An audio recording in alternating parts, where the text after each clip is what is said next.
babes, and welcome back to another episode of Thanks for Stopping By. Going along with last week's theme, we did some SCPs last week, and that was a lot of fun.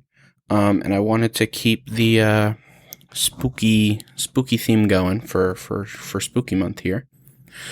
So today, I thought it would be fun to revisit some creepypastas that I used to read/listen to when I was a young lady.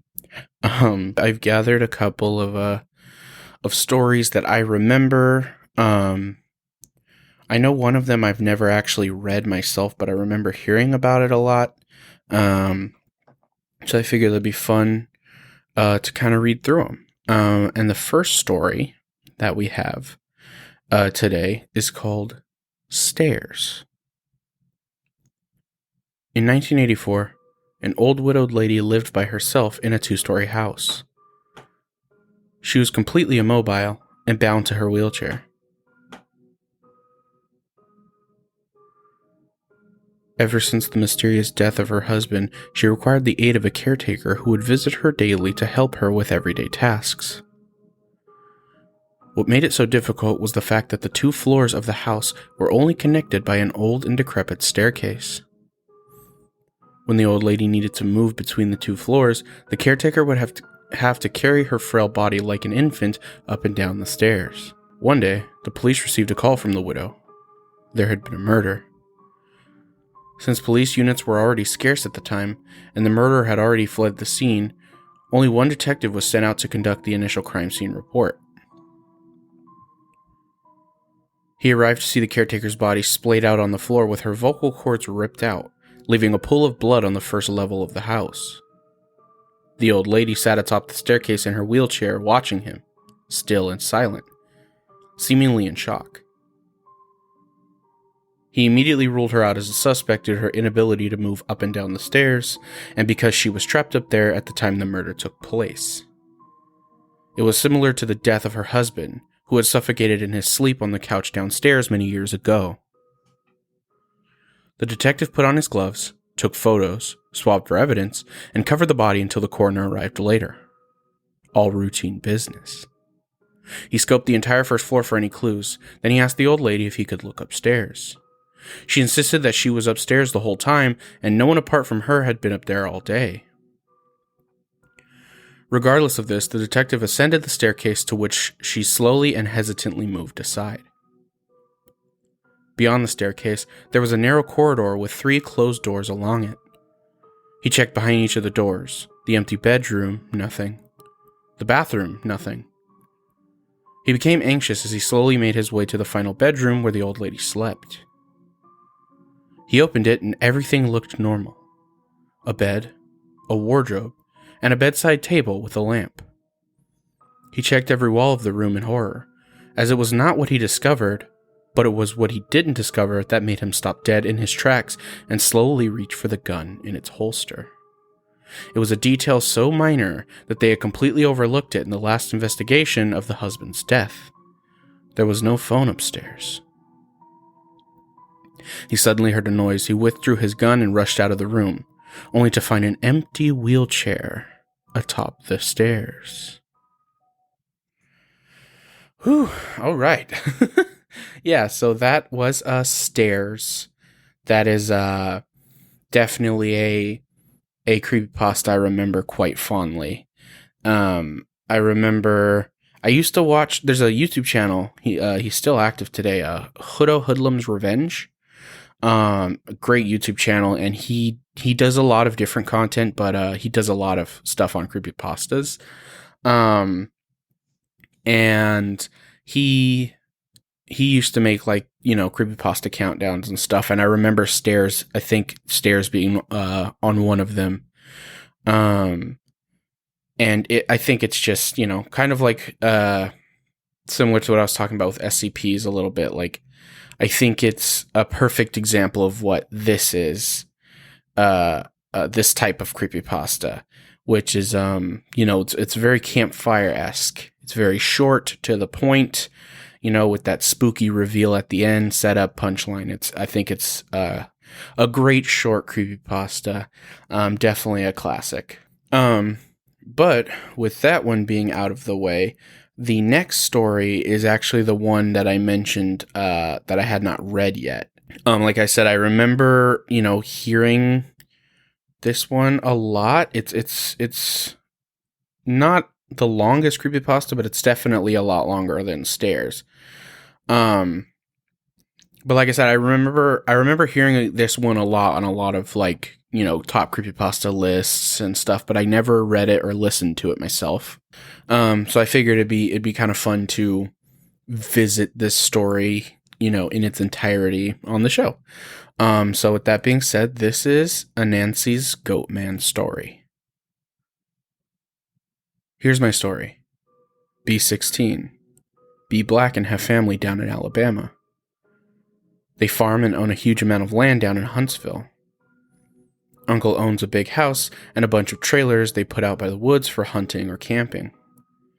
Down south, cousins suggest that we go out there to camp. No, I'm a city kid from Chicago, so they tease the fuck out of me. Collect food, kill a pig and some chickens, and bring necessities to camp out for a few days. We get to camp and it's obvious something's weird. Air has this weird electric smell, like right before a storm, like ozone. We think nothing of it and unpack and go down to a little creek to swim for a few hours. All of a sudden, some older white guy and a white teenager come out of the bushes.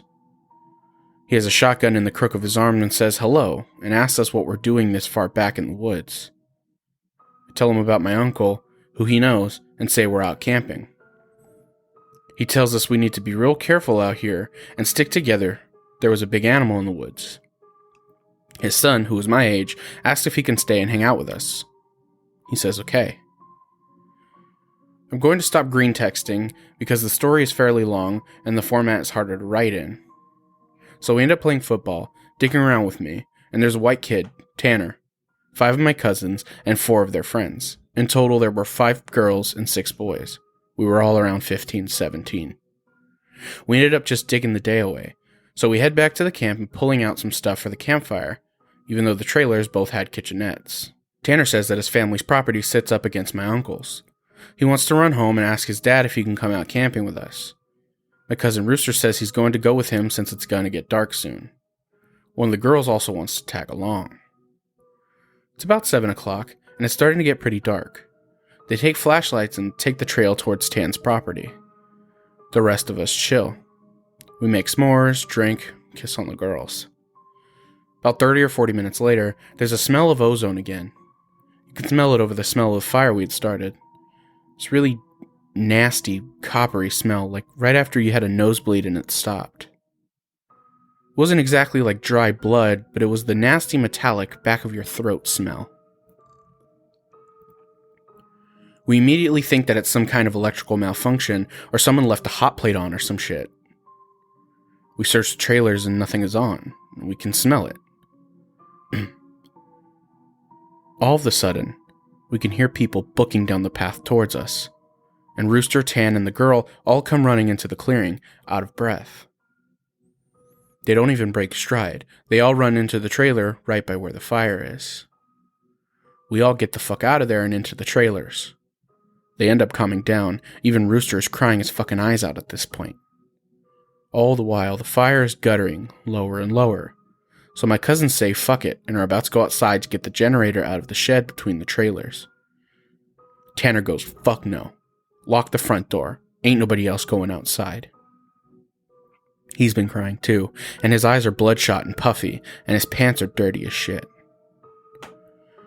He goes on to tell us that they went up to his house. His father said sure, he could go out camping, but to make sure they were careful on the way back, and that they maybe should take one of the hunting rifles, just in case.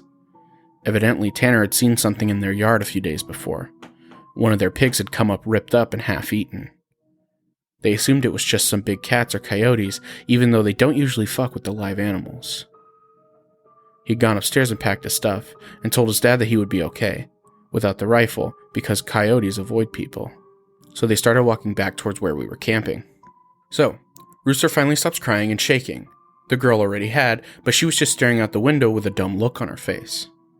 He says they had gotten halfway into the woods towards the camp when they started to hear shit in the forest.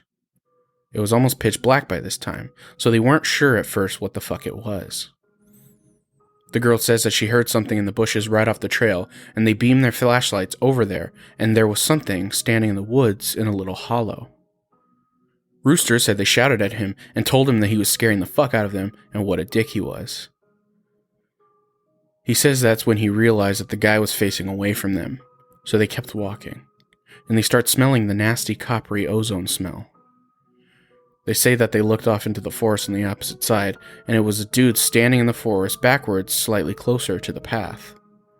So now they start power walking, and Tan keeps going, I should have taken the fucking rifle. As they're telling the story, the smell is super strong even inside the cabin. They say that after they started walking faster, a kind of low gibbering had started coming from both sides of the wood. As they started booking it to the trailer, the girl said that she had flashed her flashlight out into the woods to the side of them and had seen something jerking itself through the woods. The gibbering just got louder and louder, and when they could see the light from our campfire, something had come out of the woods about 40 yards behind them onto the track, and they just flat out ran as hard as they could back to the trailer. So we're out in the fucking woods, and we're assuming at this point that it's just some rednecks or some shit trying to fuck with us. All of a sudden, my other cousin Junior starts going on about how he went to school with a native kid that was telling him about the goat man or some shit. Promptly tell him to shut the fuck up because we don't need any spooky talk right now. But he just keeps going on about how it's this fucking goat man and how we're in his woods and blah blah. Now at the time I'd never heard of this goat man or any of that. Then a couple of years ago, the year before I graduated from college, I had a meet him for a roommate. And I ended up asking him about it. And to sum it up, it's basically a fucking man with the head of a goat. He can shapeshift, and he gets among groups of people to terrorize them. It's also supposed to be like some kind of Wendigo, and it's bad mojo to even talk about it, and even worse if you see it. Keep in mind, I didn't know this back when I was 16, so my cousin is going, the goat man's going to get in and fucking get us. The girls are all terrified, and my cousins and I are all fucking trying to figure out if it's just some hillbillies or something. So all of a sudden, the smell just goes away. Like to this day, I haven't experienced anything like it. Like usually smell fades away or lessens. It just literally was there 1 second, and then not the next. So it's after an hour, making it around 9 or 10. We've stopped shitting bricks enough to go back outside and stroke the fire again. We figure it was just some assholes trying to fuck with us, so we don't go back home, because we think if we do, they'll chase us through the woods or some crazy shit. Nothing else weird happens that night, and we stay another night. For the main part of the night, nothing happens. At about 1 in the morning, we're outside getting drunk and telling ghost stories. As someone is finishing some too spooky story, I don't remember what about, the smell comes back. It's so fucking strong that one of the girls literally starts vomiting. We all go back inside where we're standing around. My cousin just keeps on going about how it's the goat man, and my cousin Rooster tries to shut him the fuck up. All the while, I'm just feeling something is wrong, and I can't figure out what the fuck it is. We end up sitting there for a while. The smell is just as strong, and we're terrified and all huddled in this camper. We end up cooking brats for everyone because nobody wants to go outside. It's one of those packs with 4 brats. We have a total of 3 packs. I grill them up on the stove and give everybody a hot dog. I get mine. After a while, one of my cousins gets up and goes over to the pot to get another one. He starts grumbling about how I get 2 brats and everybody else got 1, and I look at him like he's fucking stupid. I tell him that everybody only got 1 because there were only 12 brats. If he wants 1 more, he should open up a new pack and cook some more. That's when the girl that had been out with Rooster and Tan just starts screaming, "Oh Jesus, oh Lord, get it out."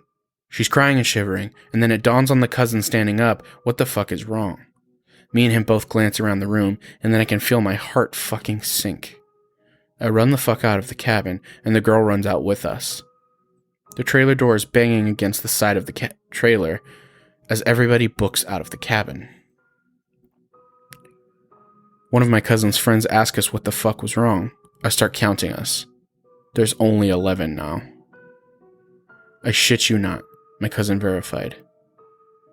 There had been 12 people in the cabin, but being that everybody didn't really know each other well, Nobody had really noticed the whole fucking time that there was an extra person. And then I realized earlier that I had kind of noticed something was off. You know when you're just dicking around and having a good time that you don't sweat the smallest shit? And you don't always keep track of certain stuff? I'm dead sure that someone else had been in the trailer with us. And that they had been there for at least a fucking day, eating with us. What makes it worse is, I can figure out which one because I don't think anyone ever actually interacted with the other person / the goat man. The girl kept praying to Jesus and we were all sitting outside. Eventually we get a big ass sticks and go back into the cabin. But there's nobody in there.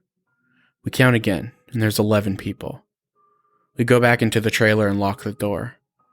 We explain what the fuck happened and the girl says that she realized too. And that when he was about to say something, the person sitting next to her had grabbed her leg hard and leaned over towards her and said something she couldn't understand. So we were pretty much scared as fuck as we huddle together and I fall asleep. When I wake up, the sun is just coming up, and half the people are asleep and the other half are packing our shit up. We all want to walk back home, but like 4 people want to stay until the sun is all the way up. And some people think that we're still just fucking around and still want to stay at the trailers. I just want to get the fuck out of the woods. The girl's name was Kiara. The one that the goat man had touched. Anyway, I asked her if she really thinks it was something bad, and she just wants to go home, and she says she just wants to go home, and she doesn't want to be out in the woods alone for another night. So we decide to split up. The 4 that want to go can go, but I have to stay because I have the keys to the cabin and it's my uncle's, and I have to lock up. I'm super pissed at this point because I feel like people aren't taking this shit seriously, and I definitely didn't want to be out in the woods for another night. I spend the rest of the day trying to convince the rest of the people, now 4 girls and 4 guys, to get the fuck out of Dodge. Tanner leaves with them to go get the rifle and says he's going to be back. So there are just 7 of us left by 4 p.m. Around 5 p.m. he hasn't made it back yet, and we're getting extremely fucking antsy. And the only reason I stopped begging them to go back was because he went to get a gun. It's about 5:30 p.m. or so, when the one cousin that did stay says that the girl Kiara is outside. We all look outside and sure enough, she's standing by the fire pit with her back to the cabin. I'm thinking to myself, if she was so fucking scared, why the hell would she come back? And I get this nasty feeling in my gut. Keep in mind, the whole time the coppery smell has been gone. Now I realize I can smell just a twinge of it. I say to the rest of them and everybody, and these are the people that wanted to stay in the fucking woods after we had the goddamn goat man in our midst, is laughing at me and asking if I set this up to scare them. I'm looking at them like I'm not fucking bullshitting you at all right now, and ask them why the fuck I would play like that. So one of the girls goes outside to get Kiara. She gets halfway to her and stops cold. Kiara starts heaving. I don't know how the fuck to describe it. Sort of like if someone with their back was turned was laughing without actually making any sound. It was this fact that made me realize there was not a fucking sound in the whole woods. It was dead silent. This was like later in September, so it was still fairly hot at the time. But it was super chilly some days too. And you could usually hear big-ass geese honking or some kind of birds or squirrels chit-chatting. So I step out the door and tell her to come back into the fucking trailer right goddamn now. She backs up into the trailer and we lock the fucking door. We pull down all the shades except one and put a guy in a chair to watch her. She stands there for another 20 minutes or so. The guy turns to say she's still there. And there's a huge fucking bang at the door. We all jump the fuck up and scramble around the living room of the trailer. The banging is super fucking loud. So now my cousin is holding one of the girls and the other 2 are kind of giggling with nervous laughter, and me and the other 2 guys are shitting bricks. Then we hear Tan. He's screaming, "Let me the fuck in, stop fucking playing." So we go over to the door and open it. He stumbles in with a rifle. There's nobody else there. Evidently he had walked up to the campsite. Nothing weird happened in the forest, but he had seen a girl. Mind you, he said it was not Kiara standing there. When he had gotten to the edge of the clearing, she said, When he had gotten to the edge of the clearing, she had turned toward him with this slack-jawed look and just stared him down, slowly tracking him as he walked around the outside of the clearing towards the camp. He said it wasn't until he was almost halfway to the trailer he had realized that she was getting closer to him. She had started off by the fire, and without him even seeing her move, she had been turning, inching closer. He said he just ran the rest of the way back to the cabin thinking it would open. And when he got to the door and it was locked, he turned and it was about half the distance to the door. He looks around the room and then gets super pale. He pulls me to the side and whispers in my ear, "You know there are only 7 of us in here, right?" I get that feeling where your stomach drops to your nuts.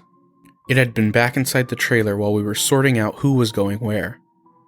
And then when we all went outside to talk earlier in the day, it had just slipped right back in. We looked out the window and there was nobody out there, so we can recount everyone, and then basically I go over and ask everyone how many people were here earlier. And everybody says 8. I say, well, how many are here now? They all do a count and then they realize there are now only 7 people in the cabin.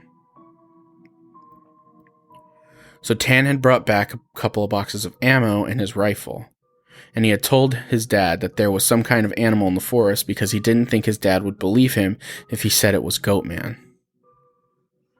He says that his cousin is supposed to be coming down in a few hours, and that in the morning we can all go back to his place and his cousin will drive us home. Now I'm really fucking terrified, but I at least feel better, because we can be American and shoot the fuck out of whatever it is if it comes back. But then my cousin gets into this huge argument with one of the girls because she thinks that I'm trying to be funny and prank them, and that she's getting really scared and that I'm not funny. He keeps telling her I'm not that kind of person, and she says, well, how do we know the girl wasn't just Tanner in a wig? Or if it's really Goatman, how do we know that this just isn't the real Tanner, and that the Goatman just didn't kill Tanner in the woods and take his gun? So we fucking get into this huge argument about this, where me and Tanner like we could seriously be in danger because at this very least, someone has been sneaking themselves into our fucking trailer without us knowing and mingling with us. And at worst, something bad is in the fucking forest with us. One of the girls is crying and saying she wants to go right now, and we're trying to tell her that we shouldn't because none of us are walking through the woods in the middle of the night. At this point, the sun is starting to go down and it's getting a little cloudy out. We eat something and turn on the radio for a while, but we can't really get a station out there with anything decent, so we turn it off at about the time Tan's cousin shows up. He was like 19, I think. At this point, the sun is just barely over the horizon, and he has one of those heavy-duty lantern flashlights and another rifle. He walks up to the trailer and we whisper to Tan, asking if he's sure that's his cousin, and he says yes. The guy looks behind him and all around the camp, then walks in. He kind of glances at all of us and looks a little confused. He says, "Where's your little buddy at? I figured she would meet up at the cabin. Is she a little slow or something?" He also asked whether we had been cooking blood in the cabin, because it smelled like blood and hot pans all the way up in the trail. We're all like, fucking nope, but we ask him what the fuck he's talking about with the girl he saw. He had come down the same trail Tan had been using, and he had come up on one of you guys' buddies, standing in the middle of the trail, looking at him slack-jawed. He had asked her a bunch of questions, but all she did was just look at him. Then she smiled at him, and he kept walking. She couldn't seem to keep up with him and kept lagging a little behind him. He said he asked her if she was hurt or something and if she needed any help, but she continued to stare.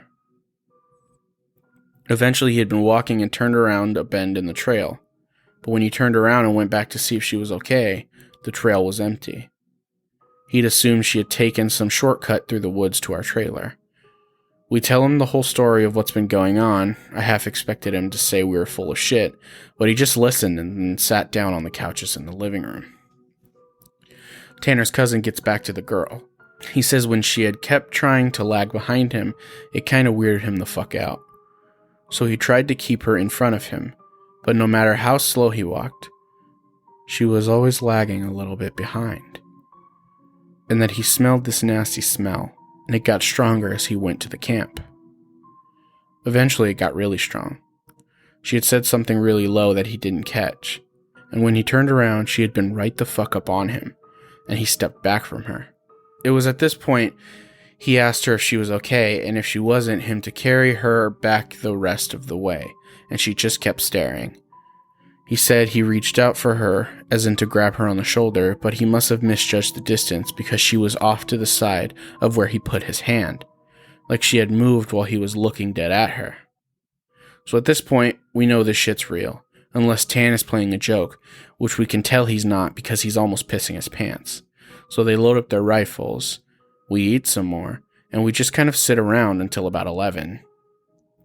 To this fucking day, every time I think about this, I really pray to God that it's some huge prank that my cousins played on me and just never revealed so I would shit for the rest of my life.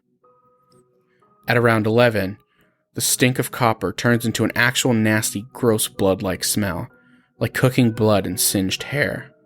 Tan and his cousin Reese get the fuck up and instantly grab the rifles.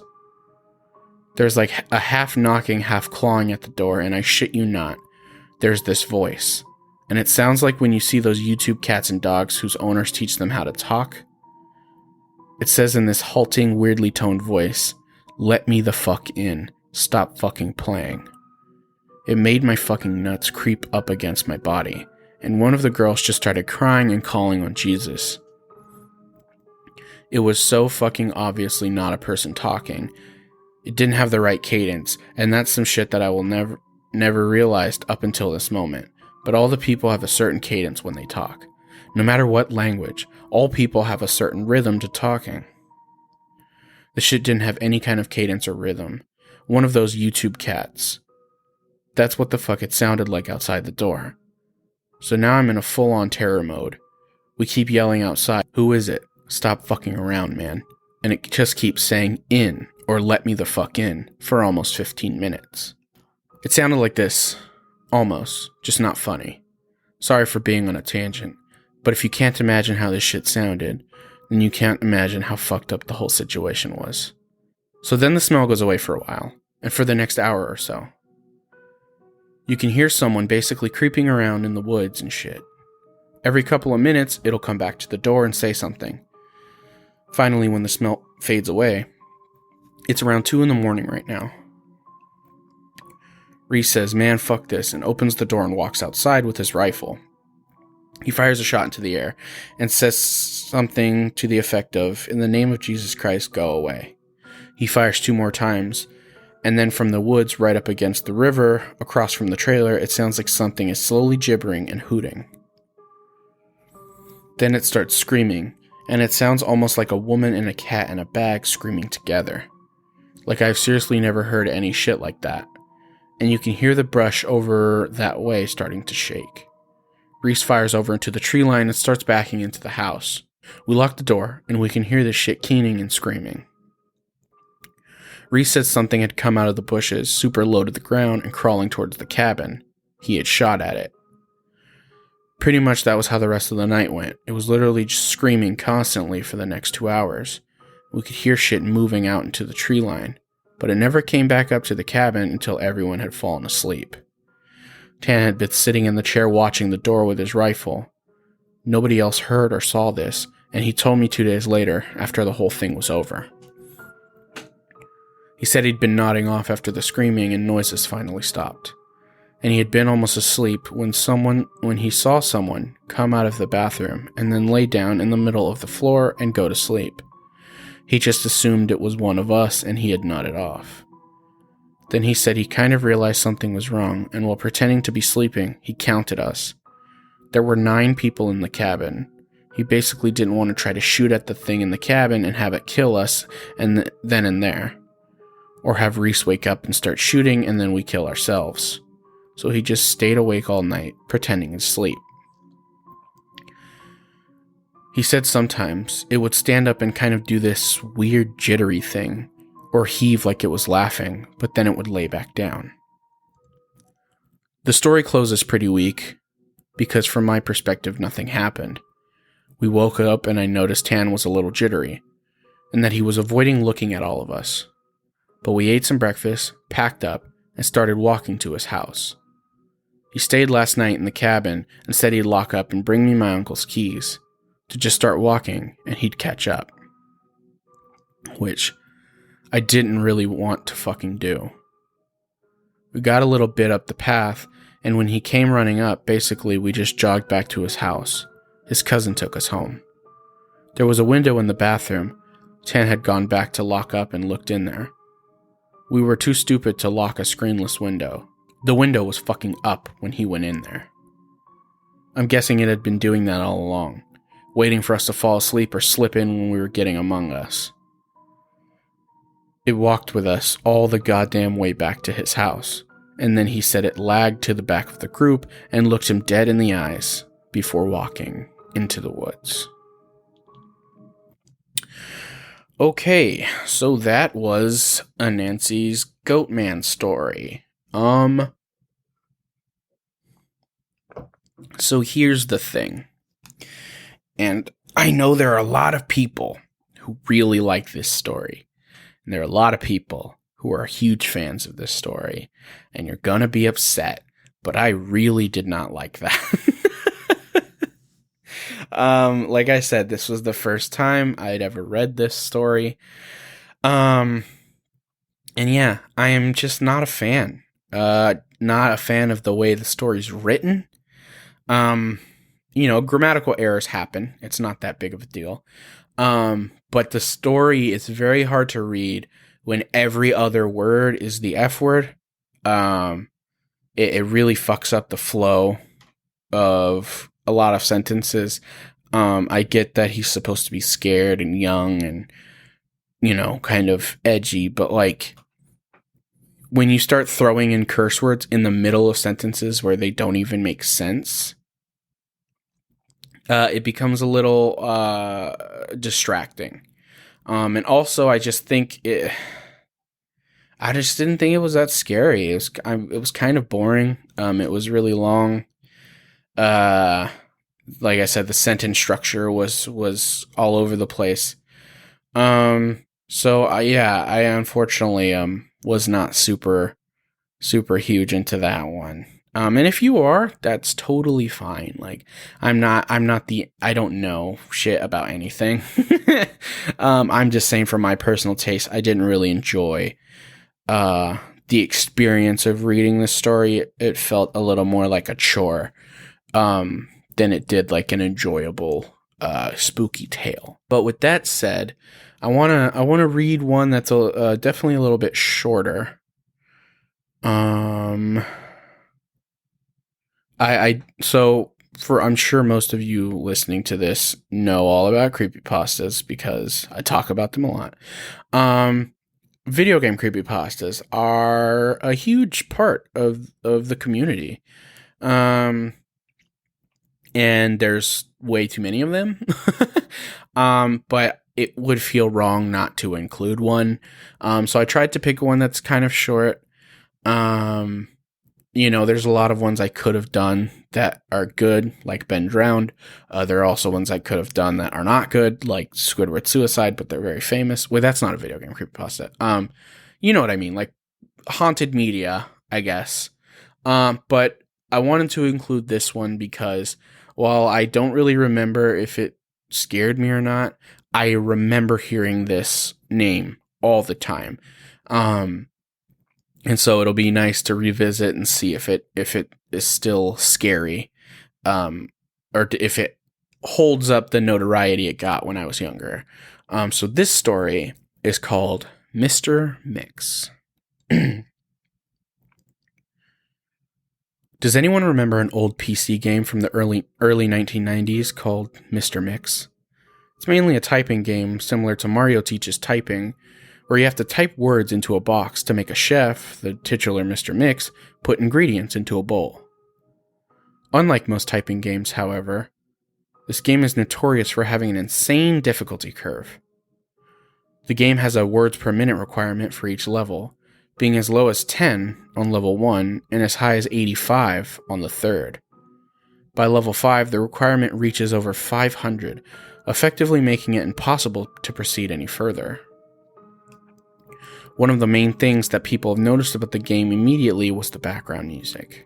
The music on the first level was an unsettling pattern of growls that got progressively louder as each level went on, often causing damage to early computer speakers that were not designed to handle extremely high volumes of sound. The second level had no music at all, and the third had what sounded like an extremely low quality recording of a hairdryer playing in the background. The remaining 2 levels had an extremely loud, high-pitched ringing throughout the level that caused severe eardrum damage to those who managed to get that far.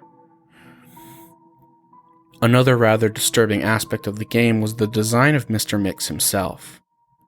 He was a large, round-faced, overweight man with large beady eyes and red spots on his cheeks. Most children who played the game reported having vivid nightmares of Mr. Mix speaking to them in a quiet, raspy voice and threatening to keep quiet about something. However, none of them could remember exactly what that was. One psychologist who saw many of these children reported being disturbed by the sheer amount of terror on the faces of the children as they recounted the details of the nightmare. Many of the children broke down into tears in the process, begging for their parents to save them. However, no direct relationship to the game itself could be determined by these few cases, as not all children suffer the same adverse effects. For obvious reasons, this game did not sell very well. It remained in relative obscurity until a few years ago, when PC hackers got a hold of a ROM of the game and started digging through it. Using memory hacking software, they managed to crack the game's code and bypass the impossible 5th level. What they found, however, was extremely disturbing and caused many of them to quit the expedition altogether. According to the reports these hackers left behind, the game behaves very strangely if the 5th level is bypassed. The game crashes violently and closes with a bunch of files to the user's System32 directory to the point that the RAM was almost completely filled. These files are reportedly pictures of people with horribly deformed faces, appearing to scream in pain and agony, with their eyes appearing to be bleeding from their tear ducts and the outer layer of skin torn clean off in multiple places. If the user attempted to delete these files, the computer will violently crash and blue screen, causing permanent irreparable damage to the user's hard drive. The hackers found that this was caused by a lone byte in the game's ROM that triggered when the 5th level was completed. After removing this byte, they were able to proceed to the 6th and final level. Unfortunately, all of the original hackers declined to discuss what they saw in the final level. All of them became extremely paranoid and reclusive, refusing to talk about anything related to the game, and showing astonishingly extreme symptoms of post-traumatic stress disorder. Most of them ceased to be able to form coherent sentences within a week. Within a month, all of them went missing. All remaining copies of the game were destroyed. To this day, no one knows what was in that game that caused them so much psychological damage. Maybe it's better that way. 2 years after this incident, a man was arrested after trying to kidnap an 8-year-old girl from a grocery store. Through DNA and fingerprint analysis, the man was identified as one of the original hackers who'd viewed the final level of the game. He was wearing a white chef's hat, and he had a look of unspeakable malice and insanity on his face. When interrogated, the man would say simply one thing: "I'm Mr. Mix." Shh. All right. So that was the famous Mr. Mix story. Yeah, man, it's it's definitely, a video game creepypasta. It's pretty, normal formula for a video game creepypasta. While I definitely think it's a little cheesy and a little cliche, especially with the ending, the guy kidnapping the girl in the chef's hat, that's a little goofy. As far as video game creepypastas go, there are, far worse ones. I like that it's, I like the way it's presented, I think. Instead of it being like, I bought a copy of Sonic and it exploded, uh, instead it's like, oh, there was this weird game and people tried to hack it and figure out what the hell it's about, and it was really weird. I kind of wish the story stopped there. Just like figuring out more weird, bizarre things about the game. But right at the end there, of course, it goes to, then there was pictures of bloody faces and a guy tried to kill a girl dressed as Mr. Mix, because he's infected with Mr. Mix. It's kind of like, okay, well, you could have tried harder, I think. But yeah, I like the setup and build of the story. I think the ending falls a little flat. But beyond that, it's a fun little short video game creepypasta. They're all kind of the same after a while. But I think especially for like a younger audience, this story is totally totally fine. Sure, we'll give it a big thumbs up. So I want to move on to the next story. And this next story is one that I remember also. I remember this story quite fondly. I remember liking it a lot.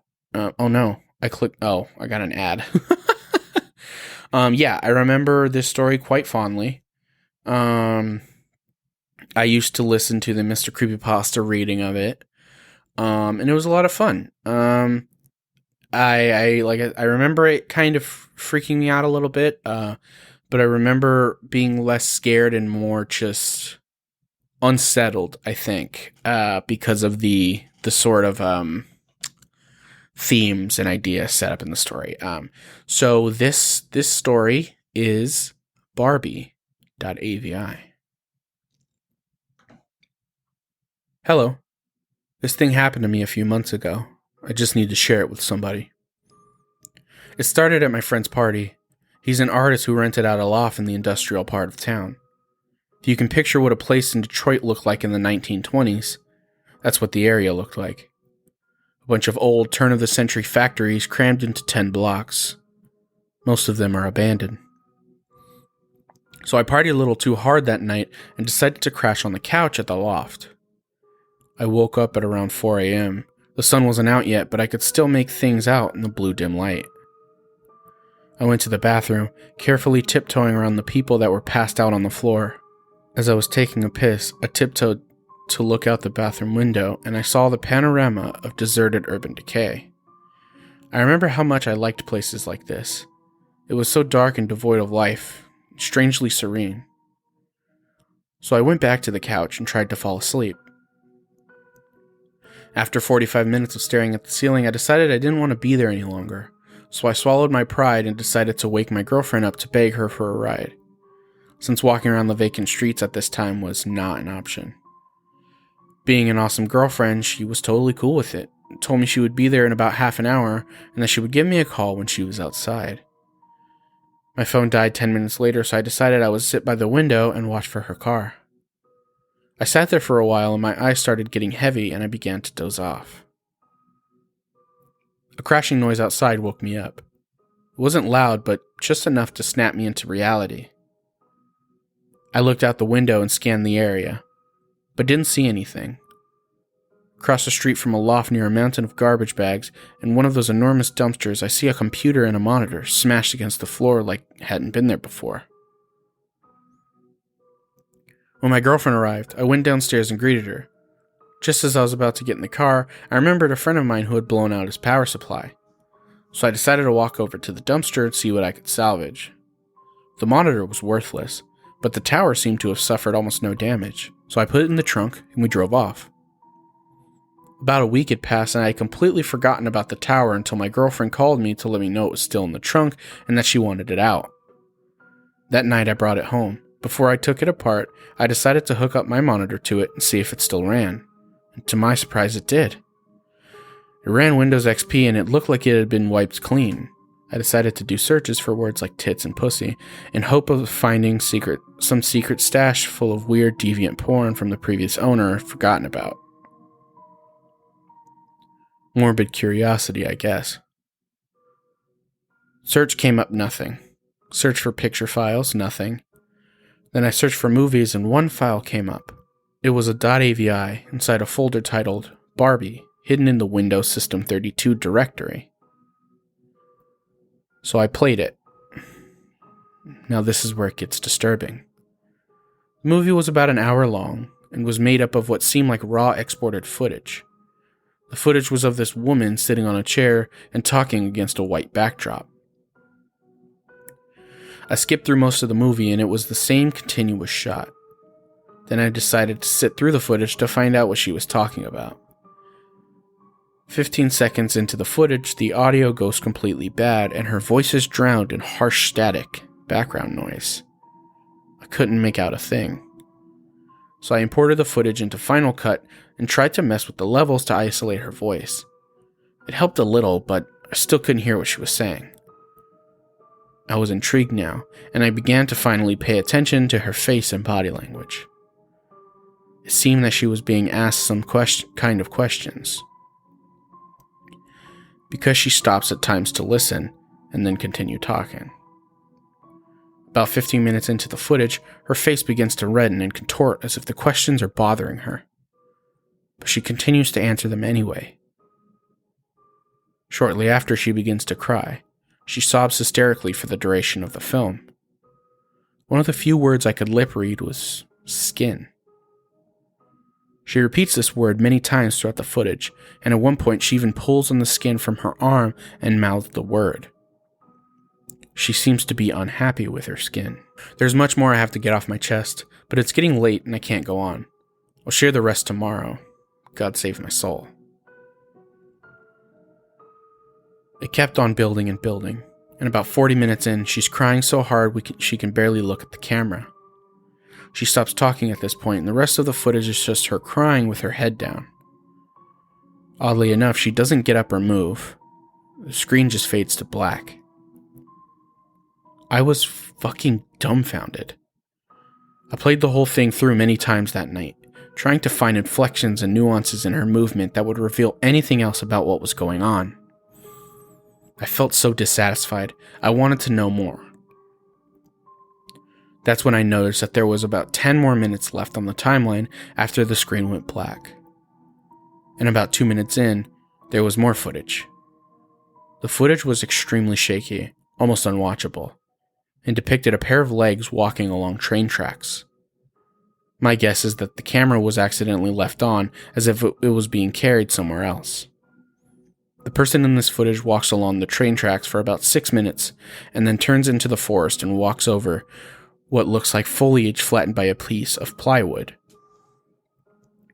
The person continues on this makeshift plywood road until the movie clip ends. Now my heart is beating with excitement because there were train tracks a few miles away that looked very similar to the one in the video. I had to check this out. I called up my friend Ezra. He's 6'4", 250 pounds of mostly muscle. I convinced him to go on a little adventure with me. I'm no pushover myself, but I felt if I was to go wandering in the woods looking for God knows what, extra muscle couldn't hurt. This whole idea of investigating this video had me so excited I couldn't sleep. The next morning on a sunny Saturday, I took my flashlight, my camera, and my 7-inch cob bar with a black matte finish and serrated edge and went to pick up Ezra.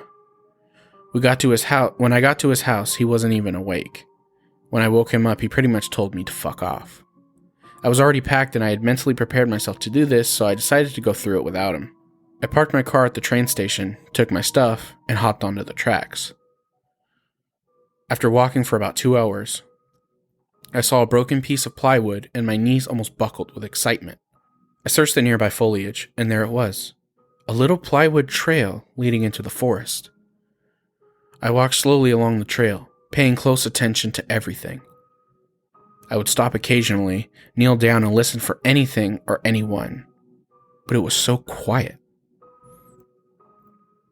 This was one of the most nerve-wracking things I've ever done. I didn't know what to expect at the end of this trail. The dense tree line gave way into a little island of grassy field.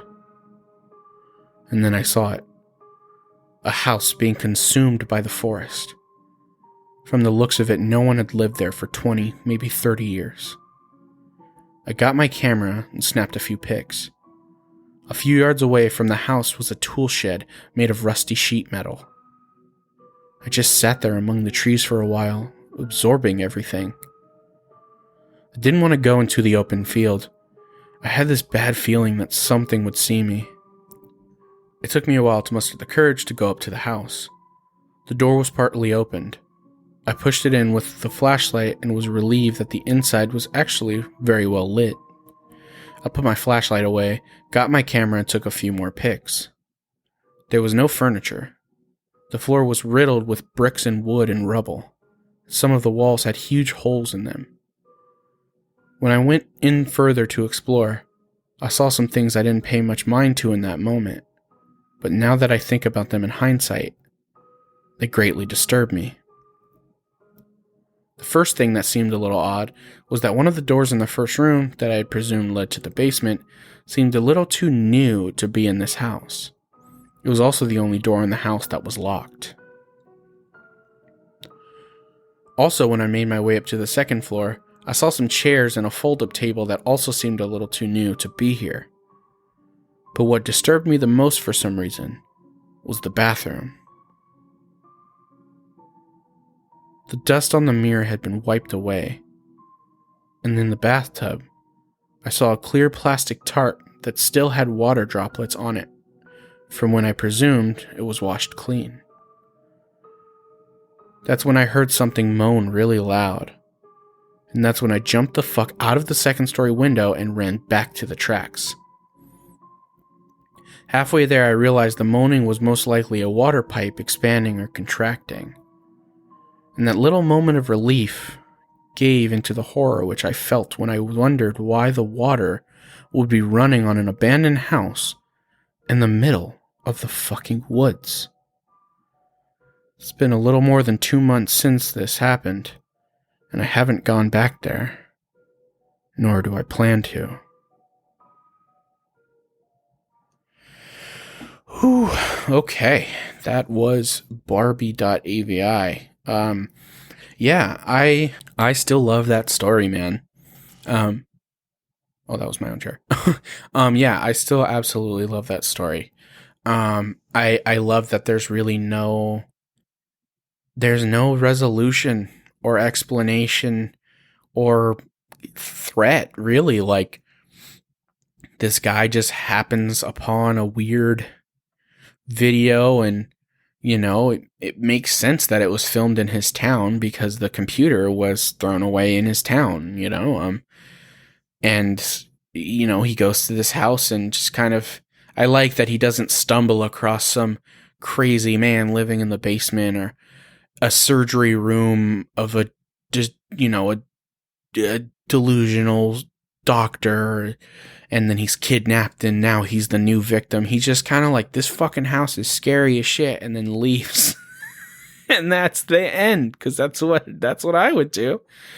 I'd be like, fuck this, and I'd get out of there. Fuck that. Yeah, it feels very grounded in reality. So yeah, I definitely like it. I think it's a fun read. And it's definitely maybe not as campfire-y as some of the other ones. There's no real, I guess there's the twist of the water pipes, but it definitely doesn't feel as theatrical, which I can appreciate. Okay, so it's been a good time. It's been a very fun time reading these stories, but I have one final story that I would like to read. It's very, very short, but it is an absolute classic. So I want to move us into our final story, The Portraits. There was a hunter in the woods who, after a long day hunting, was in the middle of an immense forest. It was getting dark, and having lost his bearings, he decided to head in one direction until he was clear of the increasingly oppressive foliage. After what seemed like hours, he came across a cabin in a small clearing. Realizing how dark it had grown, he decided to see if he could stay there for the night. He approached and found the door ajar. Nobody was inside. The hunter flopped down onto a single bed, deciding to explain himself to the owner in the morning. As he looked around the inside of the cabin, he was surprised to see the walls adorned by several portraits, all painted in incredible detail. Without exception, they appeared to be staring down at him, their features twisted into looks of hatred and malice. Staring back, he grew increasingly uncomfortable. Making a concerted effort to ignore the many hateful faces, he turned to face the wall, and exhausted, he fell into a restless sleep. The next morning, the hunter awoke. He turned, blinking in an unexpected sunlight. Looking up, he discovered that the cabin had no portraits, only windows. Oh, yeah, that one's a classic. We all know the portraits. We've all heard it. If you're not into creepypasta, I'm sure you've still heard it somewhere. It is man door, hand hook, car door level of fame. But I wanted to read a really short one like that, because I think those are really fun, and the portraits is a good first for a lot of people. Well, this has been very fun, babes. I'm very glad you came to join me on this special spooky Halloween episode of Thanks for Stopping By. We have one more week of Halloweener, and we have one more very special episode of Halloween, but I'll let that be a surprise. But yeah, with that being said, I want to thank y'all so much for joining me here for some spooky tales. I hope you have a wonderful rest of your day. And most importantly, thanks for stopping by.